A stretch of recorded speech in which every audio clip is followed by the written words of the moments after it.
Hi, myself Dr. Nitin and hope you are enjoying my teaching. मेरी teaching आपको बहुत अच्छी लग रही होगी और साथ साथ में ये इंश्योरेंटी की जो भी टॉपिक अपन ने कर रहे हैं वो बहुत ही अच्छे तरीके से कर रहे हैं, कंसेप्ट्स क्लियर करते हुए चले ताकि कंपटीशन एग्जाम को भी बीटेक के साथ साथ में फाइट कर जाए अपने पास में। Clear, whether you are listening from Gujarat technical university, Rajasthan technical university या बहुत अच्छी गवर्नमेंट यूनिवर्सिटीज़ या प्राइवेट ऑर्गेनाइजेशंस की बहुत अच्छी यूनिवर्सिटीज़ जो हैं वहाँ से अगर मुझे लिसन कर रहे हैं तो प्लीज़ सब्सक्राइब करें मेरे चैनल को और शेयर करें in between your friends and neighbourhoods.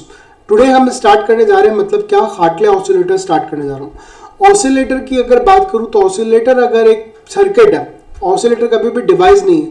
Oscillator is a kind of circuit विच क्या करेगा, अपने पास में इंट्रोड्यूस करेगा, पहला सर्किट है जो बिना इनपुट के आउटपुट जनरेट करके देता है। क्या बोल रहा हूँ, बिना इनपुट के आउटपुट जनरेट करके देता है।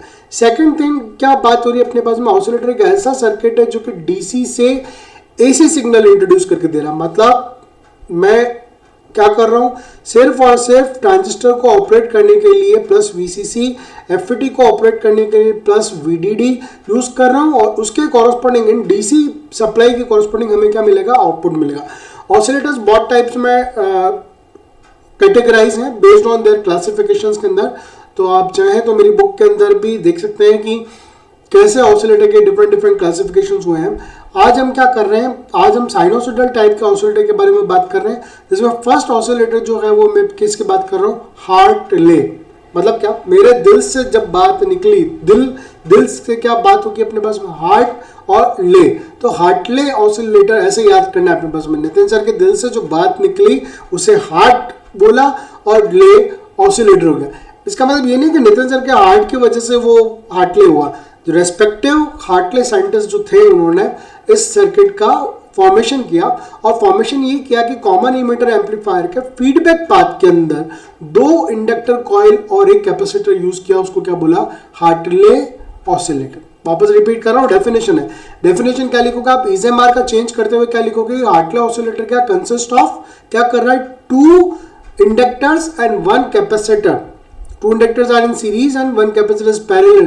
टैंक सर्किट बना के चल रहा है ताकि वो 180 डिग्री का फेज शिफ्ट कंट्रीब्यूट कर पाए, क्योंकि बार्क-हासन क्राइटेरिया जो अपन ने देखा उसमें क्या बोलता है, ऑसिलेटर की कंडीशन क्या है कि 180 डिग्री फेज शिफ्ट क्या हो, फीडबैक नेटवर्क दें, और 180 डिग्री फेज शिफ्ट क्या हो अपने पास में, एम्पलीफिकेशन सर्किट दें। तो टोटल फेज शिफ्ट अराउंड कितना होना चाहिए मेरे पास में, 0 डिग्री और 360 डिग्री का फेज शिफ्ट होना चाहिए। अगर ये कंडीशन सेटिस्फाइड होती है तभी ऑसिलेटर क्या करेगा, आउटपुट में सस्टेंडेड टाइप का ऑसिलेशन देगा। सस्टेंडेड मतलब जिसका फिक्स्ड एम्पलीट्यूड होगा, फिक्स्ड उसकी क्या होगी, फ्रीक्वेंसी होगी, उसको सस्टेंडेड ऑसिलेशन बोलते हैं। क्लियर है।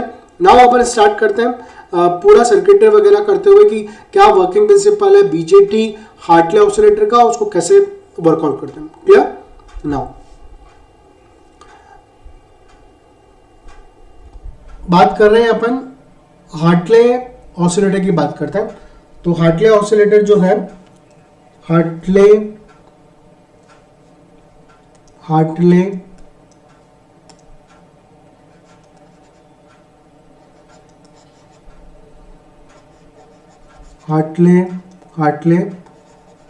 ऑसिलेटर। और जब हार्टले ऑसिलेटर की डेफिनेशन की बात आएगी तो क्या लिखेंगे हम अपने पास में कि ये किस टाइप का ऑसिलेटर है। ये क्लासिफिकेशन के अंदर एलसी टाइप का ऑसिलेटर है, एलसी टाइप का ऑसिलेटर है, क्योंकि ये फीडबैक पाथ में इंडक्टर और कैपेसिटर रखने वाला है। इसके अलावा अगर अपन बात करें तो हार्टले ऑसिलेटर जो है आउटपुट में क्या जनरेट करके देगा, साइन वेव जनरेट करके देगा। इसको काफी टाइम अपन साइनोसॉइडल वेवफॉर्म भी बोलते हैं, तो ये साइनोसॉइडल आउटपुट वेवफॉर्म ये जनरेट करके देगा। क्लियर है, इसको बोलते हैं साइन वेव। अब इसकी डेफिनेशन की अगर मैं बात करता हूं तो क्या होगा अपने पास में, ये क्या है, Hartley oscillator is a LC oscillator which uses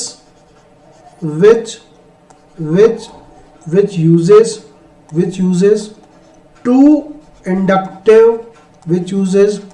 inductive reactance two inductive reactance and one capacitive reactance, one capacitive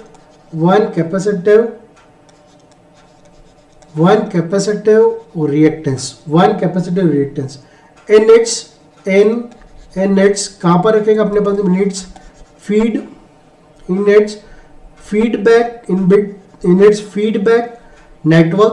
its feedback network called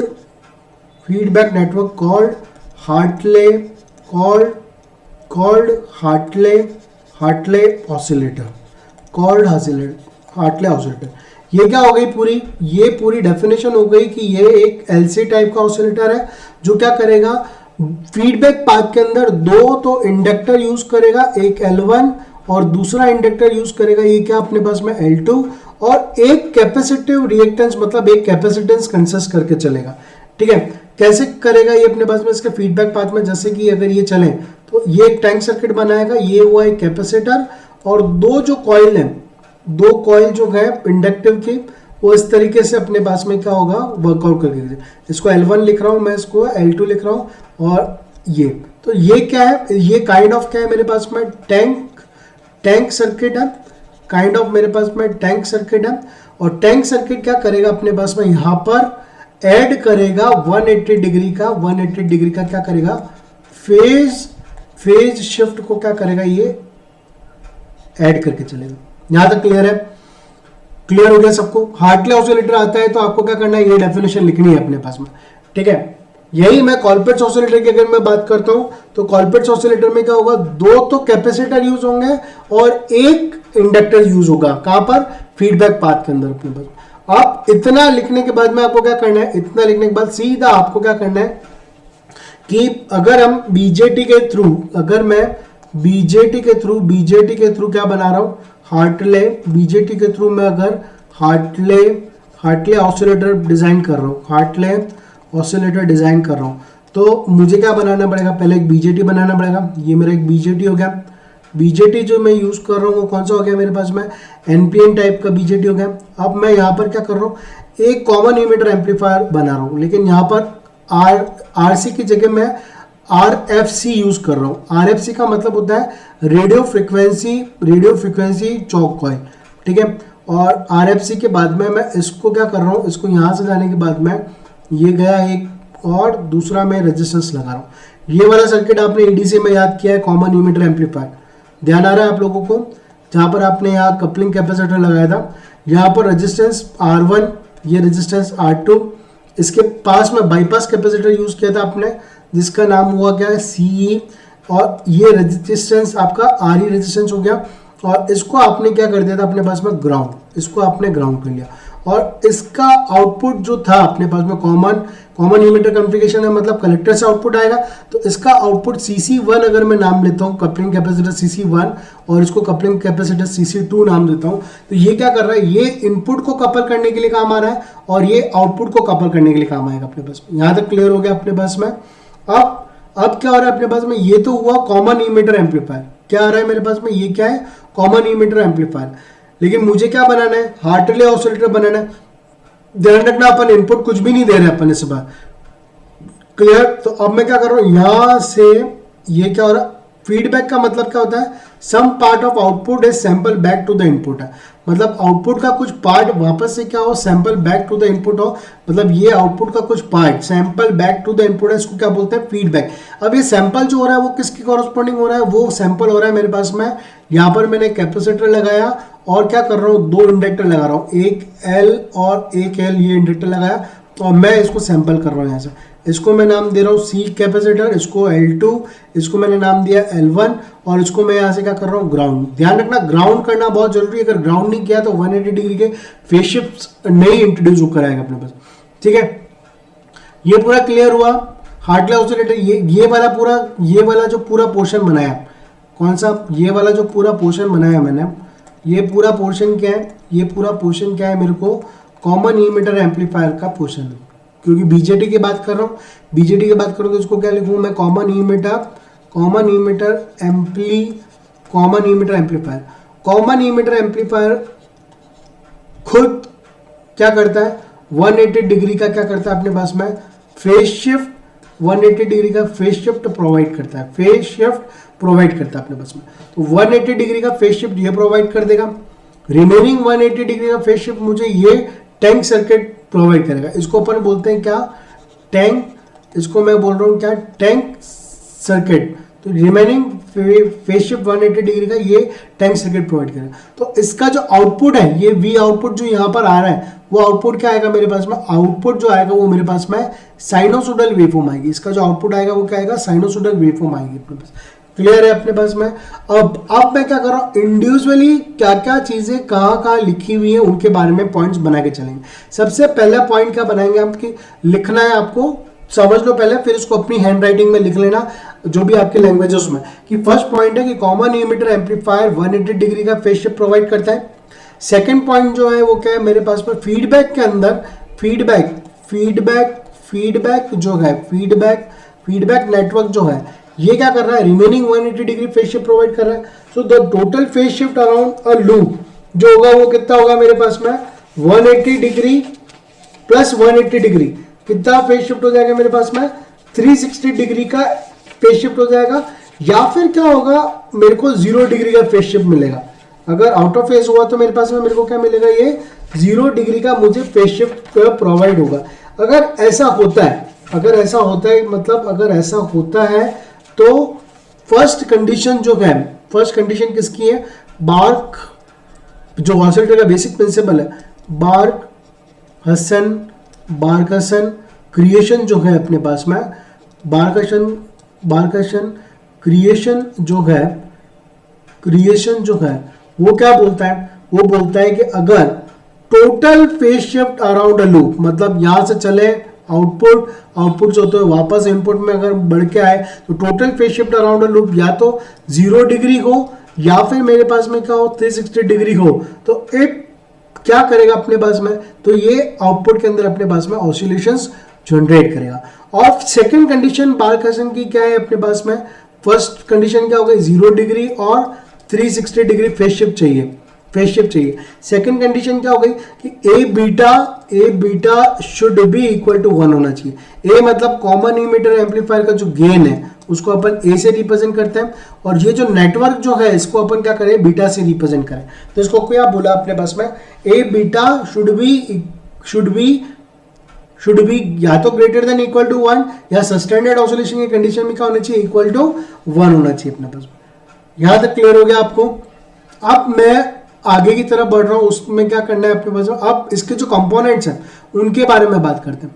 components के अगर बारे में अपन बात करने की कोशिश करेंगे तो सबसे पहले अगर मैं बात करूंगा तो आप देखिए कि सबसे पहले मुझे सर्किट के बारे में एक्सप्लेन करना पड़ेगा। ये तो हो गई वर्किंग, हो गई मेरे पास। वर्किंग प्रिंसिपल क्या है कि total phase shift around a loop 0 degree या 360 डिग्री होना चाहिए और A beta should be equal to 1 हुआ तो ये सर्किट मुझे आउटपुट में साइनोसॉइडल वेवफॉर्म जनरेट करके देगा। बस यही लिखना है आपको, है ना। उसके बाद में अगर मैं बात करूं अपने पास में कि ये R1 और ये R2 क्या है, R1 एंड R2 क्या है, तो R1 एंड R2 जो दोनों है वो क्या है, कॉमन इमिटर के लिए बायसिंग रेजिस्टेंस है। क्या है अपने पास में,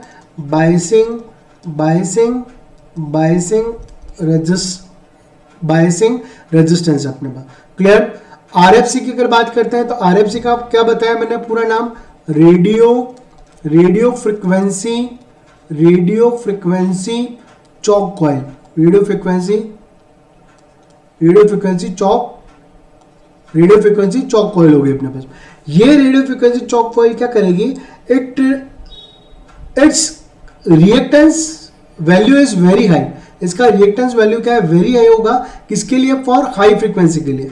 hence it can be treated as open circuit. तो ये हाई फ्रीक्वेंसी के अंदर क्या हो जाएगा, ओपन सर्किट की तरह बिहेव करेगा। मतलब आरएफसी जो कॉइल है वो क्या करेगा, हाई फ्रीक्वेंसी के लिए, आरएफसी जो कॉइल है वो हाई फ्रीक्वेंसी के लिए क्या करेगी, मेरे पास में ओपन सर्किट की तरह बिहेव करेगी। हाई फ्रीक्वेंसी के अंदर ओपन सर्किट की तरह बिहेव करेगी। वाइल फॉर डीसी कंडीशनिंग, मतलब जब यहां पर एक डीसी सिग्नल लग रहा है अपने पास में, क्या बोला था, डीसी टू एसी कन्वर्टर अगर कोई सर्किट है तो उसको क्या बोलते हैं अपन, ऑसिलेटर बोलते हैं। डीसी टू एसी कन्वर्टर अगर कोई सर्किट है उसको क्या बोलेंगे, ऑसिलेटर बोलेंगे। So while for DC conditioning के लिए क्या हो जाएगा, रिएक्टेंस क्या हो जाएगा, 0।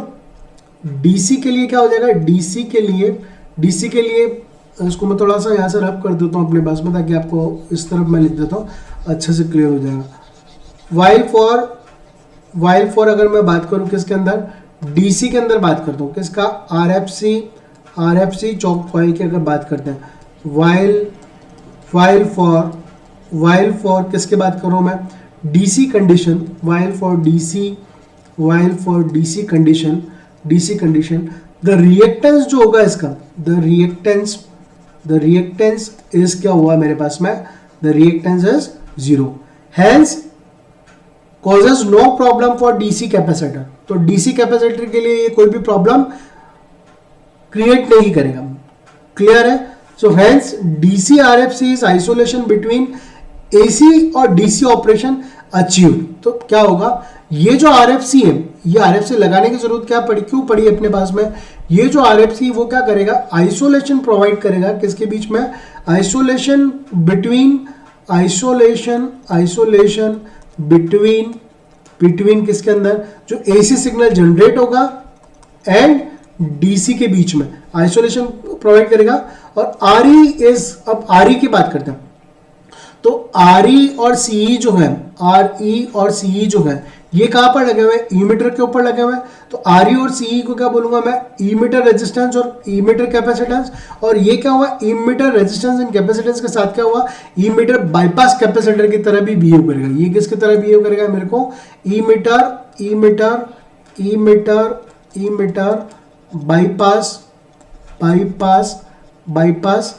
बाईपास कैपेसिटर की तरह बिहेव करेगा अपने। सो बाईपास कैपेसिटर हो गया। अब दो और बचे, कौन बचा, एक CC2 बचा और एक CC1 बचा। ये तो सर्किट यहां से कनेक्टेड है ना, ये पहले वाला सर्किट जो था उसको कनेक्ट करके रखना। CC1 एंड CC2 क्या है, कपलिंग कैपेसिटर्स होगा अपने पास, क्लियर है।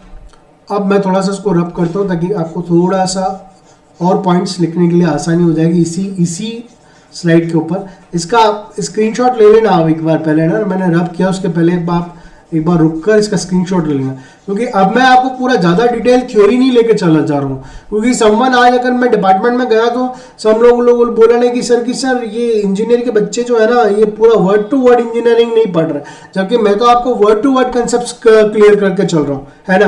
तो वर्ड टू वर्ड इंजीनियरिंग के साथ तो मैंने कहा कि चलो ठीक है, आज उनको मैं वर्ड टू वर्ड बोल लेता हूं, ये पॉइंट्स नोट डाउन कर लेंगे और समझने के बाद में उसको लिख लेंगे अपने पास में। 2 बार वीडियो को प्ले करेंगे, सारी चीजें इनको क्लियर हो जाएगी। तो अब क्या करेंगे अपने पास में, अब वर्किंग प्रिंसिपल की बात करता हूं। किसकी अगर छोटी सी बात करूं मैं, वर्किंग प्रिंसिपल किसका, बीजेटी हार्टले ऑसिलेटर की बात करें तो कॉमन इमीटर जो है, ये जो कॉमन इमीटर सर्किट है, फर्स्ट बात करता हूँ कॉमन इमीटर सर्किट जो मतलब एम्पलीफायर जो है, common emitter amplifier provides a phase shift of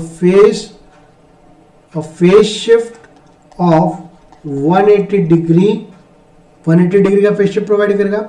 और क्यों 180 डिग्री फेज शिफ्ट, क्योंकि क्या है, आरई रेजिस्टेंस जो है वो क्या ग्राउंड है। तो ग्राउंड होने की वजह से क्या है, बेस के ऊपर और कलेक्टर के ऊपर जो वोल्टेजेस हैं वो दोनों क्या है अपने पास में आउट ऑफ फेज हो गए 180 डिग्री से। तो क्यों है, as emitter is grounded, the base and the collector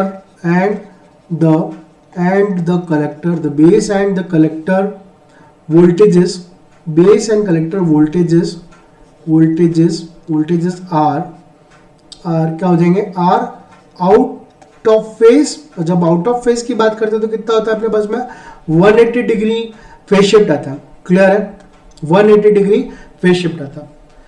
second बात करूं क्या, मैं सेकंड बात करता हूं न्यू पेजेस के ऊपर से बात करता हूं। सेकंड पॉइंट में बात करता हूं क्या, as the as the centre of L1 and L2. L1 and L2 कहाँ पर फीडबैक पाथ के अंदर अपन ने बनाया ना, ये कैपेसिटर लगाया और यहाँ पर अपन ने एक L1 लगाया, फिर यहाँ पर अपन ने एक L2 लगाया और इसको ग्राउंड किया. ये L1 हुआ, ये L2 हुआ. ये जो सिंबल चल रहा है इसको मैं यहाँ पर थोड़ा सा अच्छे से बना देता हूँ. ये वाला सिंबल आपको बनाना है, ठीक है. तो as L1 and L2 is grounded, L1 and L2 is grounded when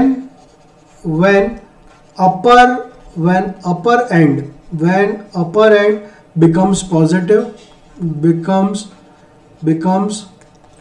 positive, the lower becomes negative. मतलब क्या होगा, अगर अपर एंड पॉजिटिव है तो लोअर क्या हो जाएगा मेरे पास में, नेगेटिव हो जाएगा. when the upper end becomes positive, the lower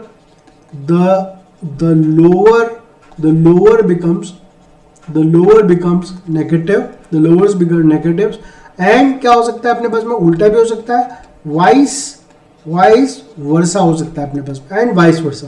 सो क्या हो गया अपने पास में, LC दोनों अपोजिट साइन है. सो LC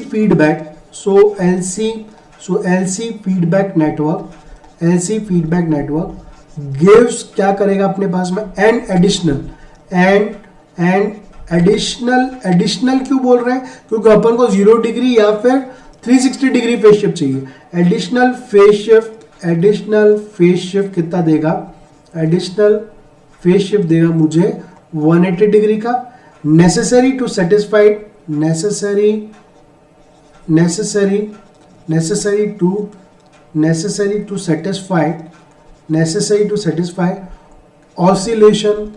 oscillation या oscillator या oscillation बोलते हैं, necessary to satisfy oscillation condition. मेरी राइटिंग बहुत अच्छी है. ये तो क्या है कि पेन टैप के थ्रू चल रहा है, इस वजह से थोड़ी सी फिर भी अच्छी बेहतर है काफ़ी लोगों से, काफ़ी. वरना आप मेरी जब ओरिजिनल टीचिंग ऑफलाइन करने के लिए आए तो आप देखिए कि उसमें बहुत इंग्लिश के तो बहुत अच्छी है. नाउ आप क्या करते हैं अपने पास में, ऑसिलेटर क्या कर रहा है अपने पास में, हार्टले ऑसिलेटर क्या कर रहा है, आउटपुट में साइनोसॉइडल वेवफॉर्म जनरेट करके दे रहा है. जब आउटपुट में Hartley oscillator sinusoidal waveform generate करके दे रहा है तो हम क्या करेंगे, फ्रीक्वेंसी का एक डेरिवेशन करेंगे नेक्स्ट वीडियो के अंदर, जिसके अंदर क्या होगा, फाइनल एक फॉर्मूला आएगा, ये आपको याद रखना है. F इज इक्वल टू क्या होगा, 1/2 pi under root of L equivalent C. L equivalent क्यों बोला, क्योंकि L1 एंड L2 का क्या होगा मेरे पास में सम होगा. अगर the mutual inductance is consider है व्हाइल डिटरमाइनिंग द इक्वलेंट है, तो म्यूचुअल इंडक्टेंस की वजह से L equivalent is equal to कितना हो जाएगा मेरे पास में, L1 plus L2 plus 2M.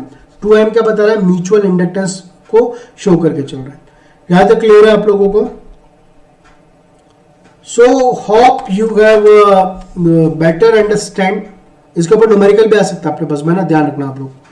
So hope you have finally and better understand what I want to deliver to you. मतलब मेरे दिल से जो मैं वेव निकालकर साइनोसॉइडल आपके सामने रखने वाला था, वो दिल से जो ऑसिलेटर है उस दिल की वजह से उसको हार्ट बनाया, और फिर हार्ट की वजह से क्या उसके आगे अपन ने ले लगा दिया. तो Hartley oscillator is a kind of oscillator जो कि क्या करेगी, आउटपुट में साइनोसॉइडल वेवफॉर्म जनरेट करके देगा. उसके साथ साथ में मेरे पास में हार्टले ऑसिलेटर क्या करेगा कि बिना किसी इनपुट के आउटपुट में वेवफॉर्म को जनरेट करके दे रहा है. क्लियर. हार्टले ऑसिलेटर मेनली जो यूज होते हैं अपने पास में वो हाई फ्रीक्वेंसी के लिए यूज होते हैं या लो फ्रीक्वेंसी के लिए यूज होते हैं, उसको आप कमेंट सेक्शन में लिखो, क्योंकि मैं जब डेरिवेशन इसका पूरा कंप्लीट करवाऊंगा तब उसके अंदर मैं आपसे वापस ये क्वेश्चन पूछूंगा जहां पर आपको ये चीजें क्लियर होंगी. क्योंकि क्या है कि हमने बहुत सारे ऑसिलेटर बनाने हैं, हमें हार्टले बनाना है, हमें कॉलपिट्स बनाना है, वेन ब्रिज बनाना है, आरसी बनाना है, क्लैम्प बनाना है, तो ऐसे क्रिस्टल ऑसिलेटर बनाने, तो बहुत सारे ऑसिलेटर्स बनाने, तो हर ऑसिलेटर का कोई ना कोई क्लासिफिकेशन किसी तरीके किसी वजह से दे रखा है. सो hope you have understand Hartley oscillator in a very good manner. तो आपको कुछ नहीं करना है, क्या करना है, जो मैंने आपको पॉइंट्स बताए उन पॉइंट्स के बारे में लिखना है, डेफिनेशन एज इट इज सजानी है, और सर्किट डायग्राम सही होना जरूरी है. अब हार्टले ऑसिलेटर क्या हो सकता है, बीजेटी के थ्रू भी फॉर्म कर सकते हैं, एफईटी के थ्रू भी फॉर्म कर सकते हैं और ऑपरेशनल एम्पलीफायर के भी थ्रू फॉर्म कर सकते हैं। अब ये एग्जामिनर के ऊपर है कि वो आपको क्या पूछ रहा है, बीजेटी के थ्रू पूछ रहा है या एफईटी के थ्रू पूछ रहा है या ऑपरेशनल एम्पलीफायर के थ्रू पूछ रहा है। क्लियर है? तो अगर मेंशन कर रखा है तो वही बनाना पड़ेगा आपको।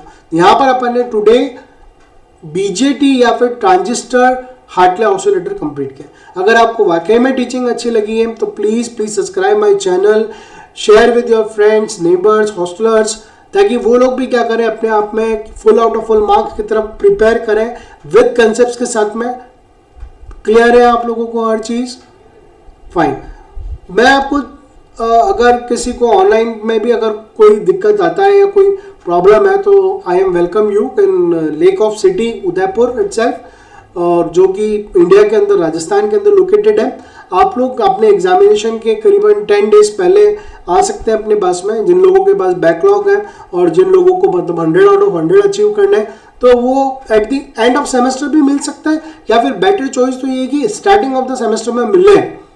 तो 1 मंथ में कम से कम अपने पास, आपके पास जो सब्जेक्ट्स हैं 5 से 6, वो 1 मंथ में word to word complete book जो होगी अपने पास में 900 पेजेस की हो या 1300 पेजेस की हो। आई हैव टेस्टेड ड्राइव कि 7 to 8 आवर्स में मैं वर्ड टू वर्ड उसको पूरा कर और चैलेंजिंग दैट कि you are grabbing full out of full marks. Fine, तो you can meet me and I will very happy to teach you, because मेरे पास में बेंगलोर है, हैदराबाद है, अहमदाबाद है, पुणे है और महाराष्ट्र से है। अपने पास में बहुत सारे बच्चे आए हैं, पढ़े हुए हैं। कश्मीर के भी काफ़ी बच्चे को मैंने पढ़ाया हुआ है अपने पास में। तो all over India I have covered lot of students, और ऐसे बच्चे जिनकी जॉब लग गई, उनके बैकलॉग्स भी लगा हुआ है, और बैकलॉग लगने के बाद भी अगर उनका बैकलॉग नहीं निकला तो someone suggest that you need to go and ask Dr. Nitin. He will be treating in a very good manner. तो वो बच्चे आते हैं तो they are never ever disappointed. So be learning and अच्छे मार्क्स लाइए आप लोग, अच्छे क्वालिटी वीडियोस देखिए अपने पास में।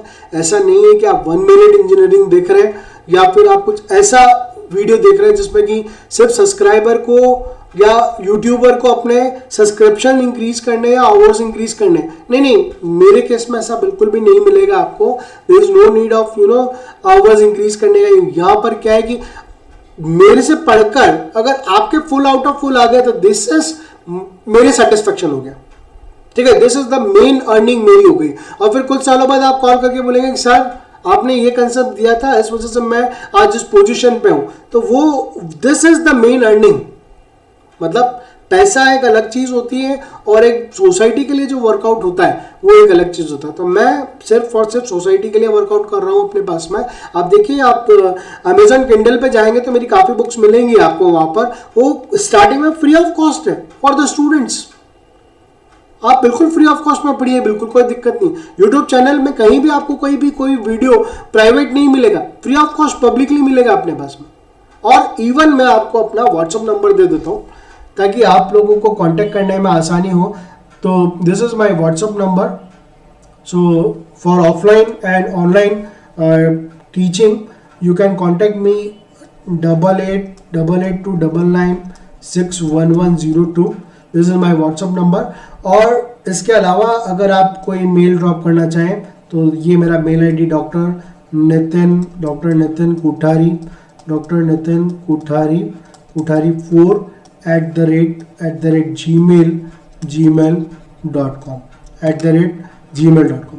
इसके अलावा अगर रोज सिर्फ 3 मिनट्स, ओनली 3 मिनट्स कितने में से 24 आवर्स में से 3 मिनट निकालो, 3 मिनट्स निकालो तो यू विल फाइंड 2 to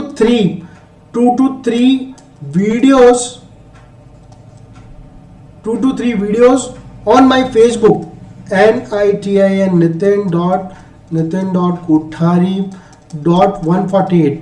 यहाँ पर हम कोई भेदभाव नहीं रख रहे हैं। यहाँ पर कंप्यूटर साइंस इंजीनियरिंग हो रही है, आर्टिफिशियल इंटेलिजेंस के ऊपर भी कंसेप्ट जाते हैं मेरे, उसके बाद में ईसी के कंसेप्ट जाते हैं, इलेक्ट्रिकल के कंसेप्ट हैं, सिविल के हैं, सिविल के हैं, मैकेनिकल के हैं, इवन माइनिंग एंड सब कुछ 3 मिनट्स। जो आपकी इंडस्ट्री, जो आपके पास में इंडस्ट्री जो होगा, इंडस्ट्री, उसकी प्रिपरेशन भी करवा के चलेंगे, उसकी भी कंसेप्ट बेस्ड प्रिपरेशन हम प्रिपेयर करके चलेंगे। क्लियर है?